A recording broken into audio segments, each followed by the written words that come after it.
Halo semuanya, pada kesempatan kali ini saya akan membahas materi tentang pendekatan pembelajaran dan strategi pembelajaran. Sebelumnya, perkenalkan nama saya Gusti Muhammad Paujan Rahmatullah dengan NIM 213020212105 PGSD Universitas Palangkaraya. Pada bagian pertama, kita akan membahas materi tentang pendekatan pembelajaran. Di dalam pendekatan pembelajaran terdapat hakikat pendekatan pembelajaran. Nah, kalian pasti belum mengetahui kan apa itu hakikat pendekatan pembelajaran? Di sini saya akan mencoba menjelaskan secara singkat apa itu hakikat pendekatan pembelajaran. Pendekatan pembelajaran merupakan titik acuan atau sudut pandang terhadap proses belajar mengajar. Sudut pandang dalam pembelajaran lebih bersifat teoretis untuk mengungkapkan pemikiran-pemikiran guru dalam mewujudkan pembelajaran yang berkualitas.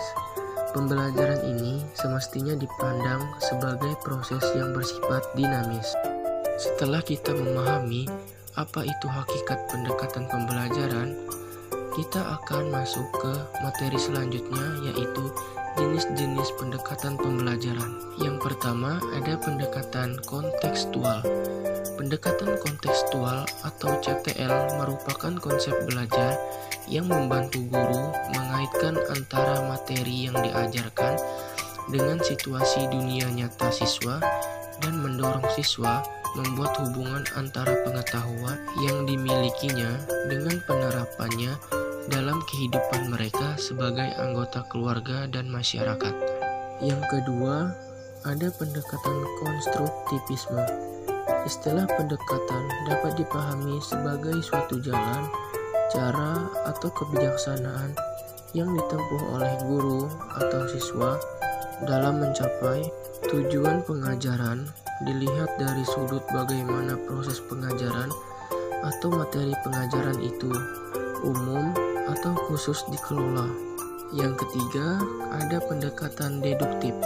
Pendekatan deduktif adalah pembelajaran yang berpangkal dari hal yang bersifat umum lalu diarahkan pada hal yang bersifat khusus. Ada pendekatan induktif.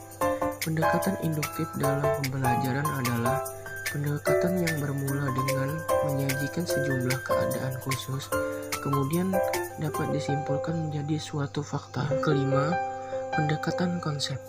Pendekatan konsep adalah pendekatan yang mengarahkan peserta didik menguasai konsep secara benar dengan tujuan agar tidak terjadi kesalahan. Yang keenam, pendekatan proses.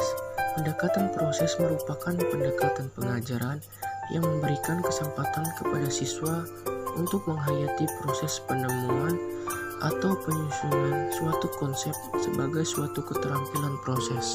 Yang ketujuh, ada pendekatan sains, teknologi, dan masyarakat.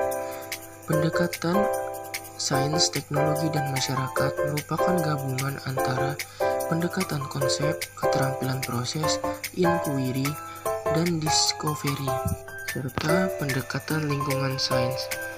Teknologi masyarakat merupakan pendekatan terpadu antara sains, teknologi, dan isu yang ada di masyarakat. Setelah di bagian pertama kita membahas materi tentang pendekatan pembelajaran, di bagian kedua ini kita akan membahas materi tentang strategi pembelajaran. Di dalam strategi pembelajaran ada yang namanya hakikat strategi pembelajaran. Hakikat strategi pembelajaran merupakan taktik atau siasat yang dilakukan oleh guru sebelum melaksanakan pembelajaran. Siasat tersebut tercetus dalam bentuk tertulis. Komponen strategi pembelajaran. Komponen strategi pembelajaran atau belajar mengajar antara lain adalah tujuan pengajaran, guru, peserta didik, materi pelajaran, metode pengajaran, media pengajaran, faktor administratif, dan tujuan strategi pembelajaran. Yang pertama, mengoptimalkan pembelajaran pada aspek afektif. Yang kedua, mengaktifkan siswa dalam proses pembelajaran. Jenis-jenis strategi pembelajaran. Yang pertama ada strategi pembelajaran ekspositori. Strategi pembelajaran ekspositori adalah strategi pembelajaran yang menekankan pada proses menyampaikan materi secara verbal dari seorang guru kepada sekelompok siswa dengan maksud agar siswa dapat menguasai materi pelajaran secara optimal.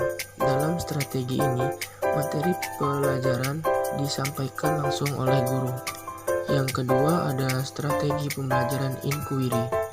Strategi pembelajaran inquiry adalah rangkaian kegiatan pembelajaran yang menekankan pada proses berpikir secara kritis dan analitis untuk mencapai dan menemukan sendiri jawaban dari suatu masalah yang dipertanyakan. Proses berpikir itu sendiri biasanya dilakukan melalui tanya jawab antara guru dan siswa. Strategi pembelajaran berbasis masalah. Pembelajaran berbasis masalah yang berasal dari bahasa Inggris. Problem-based learning adalah suatu pendekatan pembelajaran yang dimulai dengan menyelesaikan suatu masalah. Yang keempat, strategi pembelajaran peningkatan kemampuan berpikir. Strategi pembelajaran peningkatan kemampuan berpikir atau SPPKB merupakan strategi pembelajaran yang bertumpu kepada pengembangan kemampuan berpikir siswa melalui telaah, fakta-fakta, atau pengalaman anak sebagai bahan untuk memecahkan masalah yang diajukan. Yang kelima, ada strategi pembelajaran kooperatif. Kooperatif berasal dari kata kooperatif yang artinya mengerjakan sesuatu secara bersama-sama dengan saling membantu satu sama lainnya sebagai satu kelompok atau satu tim. Yang keenam, ada strategi pembelajaran kontekstual atau CTL. Pembelajaran kontekstual atau yang dikenal juga CTL adalah suatu strategi mengajar di mana konsep yang sedang dipelajari diberikan dalam situasi nyata sehingga siswa memahami konsep tersebut dan melihat keterkaitannya dalam penggunaannya di kehidupan sehari-hari. Ketujuh, strategi pembelajaran afektif. Strategi pembelajaran afektif adalah strategi yang bukan hanya bertujuan untuk mencapai pendidikan kognitif saja, akan tetapi juga bertujuan untuk mencapai dimensi lainnya. Prinsip-prinsip pemilihan strategi pembelajaran yaitu tujuan pembelajaran, aktivitas dan pengetahuan awal siswa, integritas bidang studi atau pokok bahasan, alokasi waktu dan sarana penunjang, jumlah siswa, pengalaman dan kewibawaan pengajar. Sekian dari pembahasan materi tentang pendekatan pembelajaran dan strategi pembelajaran. Saya mengucapkan terima kasih. Mudah-mudahan apa yang saya sampaikan bisa